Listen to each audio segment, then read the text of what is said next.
തേരലം ദീർത്തൈരലം യോഗൈരലം മഖൈ അലം ജ്ഞാന കഥാലാഭൈർ ഭക്തിരേകൈകവാമുക്തിത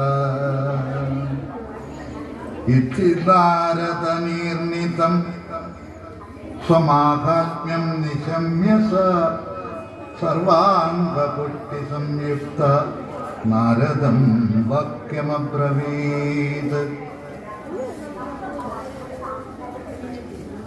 അങ്ങനെ നാരദൻ ഈ ഭാഗവത മാഹാത്മ്യത്തിലൂടെ കൃഷ്ണന്റെ തത്വങ്ങളെ പറഞ്ഞ് മനസ്സിലാക്കിയപ്പോൾ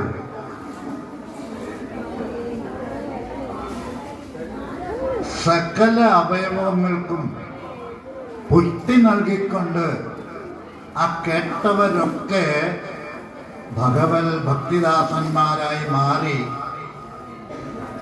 ജ്ഞാനവൈരാഗ്യങ്ങളെ, വൈരാഗ്യം എന്ന് പറയുമ്പോൾ വിരോധമല്ല, ജ്ഞാനം വൈരാഗ്യം ഒരു കാര്യം മനസ്സിലാക്കാനുള്ള ആസക്തി എന്നാണ് അതിനർത്ഥം.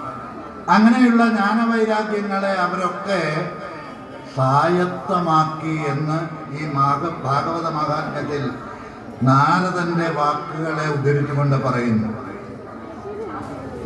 തസ്യാവചസമാകർണ്യകാരുണ്യം നാരദോഗത തയോർബോധനമാരാഭേ കാരാഗ്രനേ വിമർദയൻ മുഖം സംയോജ്യ കർണാന്തേ ശബ്ദമുച്ചൈ സമുച്ചരൻ ജ്ഞാനപ്രബുദ്ധ്യതാം ശീക്രം ദേ വൈരാഗ്യപ്രബുദ്ധ്യതാം.